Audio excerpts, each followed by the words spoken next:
మేలైనదే చేయాలని నా కోరిక కలుగుతుంది, కానీ అలా చేయటం నా వల్ల కావటం లేదు. చేయాలనుకున్న మేలు చేయక చెయ్యగోరని కీడుకే నా మైండ్ పోతుంది, చెయ్యగోరని చెడు కార్యాలకే నా హృదయం లాగుతుంది. అవే ఒకటోరా నా వల్ల జరుగుతున్నాయి అని దుఃఖపడేటువంటి ఆత్మీయులు చాలామంది ఉన్నారు. దీని గురించి ఉదయకాలం ధ్యానంలో నేను అందించడం జరిగింది. దానికి విరుగుడైంది. ఉపవాసాలు ప్రతిష్ఠించుకుంటే జయించగలమా, లేకపోతే రాత్రులు జాగారాలు చేసి ప్రార్థిస్తే జయించగలమా? ఏ విధంగా జయించగలం అంటే, ఉపవాసాలు జాగరణలు శరీరాన్ని నల్లగొట్టుకోవటం అనేది ఒక విధంగా ఉపయోగపడే సాధనమే, అదేం తప్పు పట్టాల్సిన అంశమేం కాదు. మనల్ని మనం నియంత్రించుకోవటానికి, దేహం మీద పట్టు సంపాదించడానికి కొన్ని ఏర్పాట్లు మనం చేసుకొని కొంత సాధన చేయటం మనకు మేలే కానీ కీడేం కాదు. ఫాస్టింగ్స్ ఉపయోగపడతాయి, జాగారాలు అంటే ఆల్ నైట్స్ మనం ప్రార్థనలో గడిపిన అనుభవాలు కూడా మనకు ఉపయోగపడతాయి. అయితే వీటితో పాటు ఇంకా ఏదన్నా మెరిట్గా వాటిని అధిగమించే విధంగా మనం ప్రవర్తించడానికి ఏదన్నా అవకాశం ఉందా? నాకైతే ఎన్నో రోజుల ప్రశ్న ఇది. నన్ను నేను గెలవటానికి,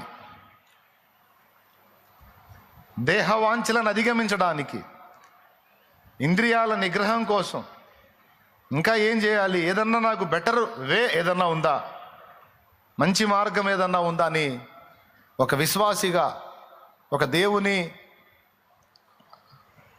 సేవకునిగానే కాకుండా ఒక విశ్వాసిగా ఉన్నప్పుడు సైతం నేను వీటిని గురించి పరిశీలించుకున్నాను. అయితే నాకు దేవుడు తేటపరిచినటువంటి విషయం ఏంటంటే, మీకు కూడా ఉపయోగపడద్దని చెప్తున్నాను నేను.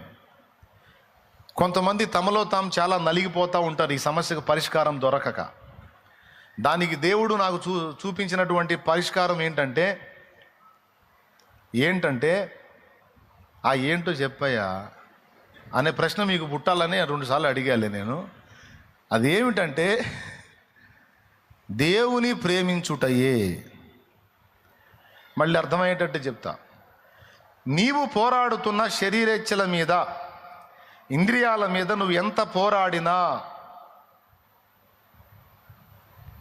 పోరాడినా నీకు జయము రాదు.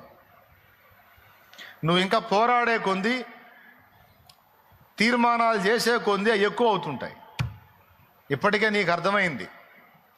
ఎన్నో తీర్మానాలు, న్యూ ఇయర్ వచ్చిందంటే ముందు తీర్మానాలకి రెడీగా ఉంటాం. ప్రభువా ఈ సంవత్సరం మొదలు పెట్టుకొని ఇక రోజు బైబుల్ చదువుతూ ఉంటాం. ఖచ్చితంగా 4 రోజులు చదివి 5వ రోజు ఇక జంపు, ఇంకా మళ్ళీ కనపడేది. రోజుకు 3 సార్లు ప్రార్థన చేయాలని తీర్మానం చేశాను. ప్రభువా నిజమే, అది చేసేది లేదు. ఇక ఇంతకుముందు నేను ఫలానా వ్యసనంలో ఉన్నా, బలహీనతలో ఉన్నా, అలవాట్లో ఉన్నా, ఫలానా మైనస్ నా దగ్గర ఉంది, వాటిని వదిలేస్తున్నా ఈ రోజు నుంచి, ఈ నూతన సంవత్సరంగా. ఇక నేను వాటి జోలికి మళ్ళా వెళ్ళను అని కనీసం 4 రోజులు కూడా కాకముందే మళ్ళీ అందులోకి వెళ్ళిపోయే పరిస్థితి. అంటే తీర్మానాలు చేస్తున్నావు, నిలబడట్లేదు. ఉపవాసాలు ఉంటున్నావు, వల్ల కావట్లేదు. పోరాడుతున్నావు, కానీ అవి ఎక్కువ అవుతున్నాయి కానీ తక్కువ కావటల్లా. నేను మళ్ళీ చెప్తున్నా, నువ్వు ఎంత పోరాడినా, ఎన్ని ఫీట్లు చేసినా, ఎన్ని పాటలు పడినా అది వల్ల కాదు.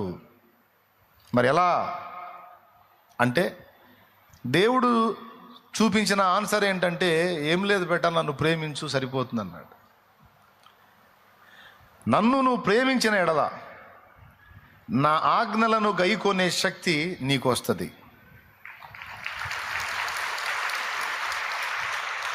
సహజంగా ఇంతవరకు బైబుల్ ఆ వచనాన్ని మనం ఒక టైపులో అర్థం చేసుకున్నాం. మీరు నన్ను ప్రేమించిన ఎడల నా ఆజ్ఞలను గైకొందురు అని. ఇది ఎలాంటిదంటే, అబ్బాయి మీరు నిజంగా నన్ను ప్రేమిస్తే నేను చెప్పినట్టు మీరు చేస్తారబ్బాయి అని అర్థం వచ్చింది. నిద్ర వచ్చిన వాళ్ళు స్తోత్రం చెప్పండి. మెలుగుతున్న వాళ్ళు చెప్పండి.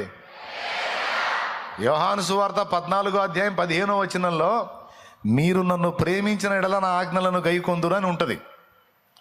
దాని అర్థం ఏంటంటే, నిజంగా మీరు నన్ను ప్రేమిస్తే నేను చెప్పిన ప్రతి పని మీరు చేస్తారు అని మనం అర్థం చేసుకున్నాం.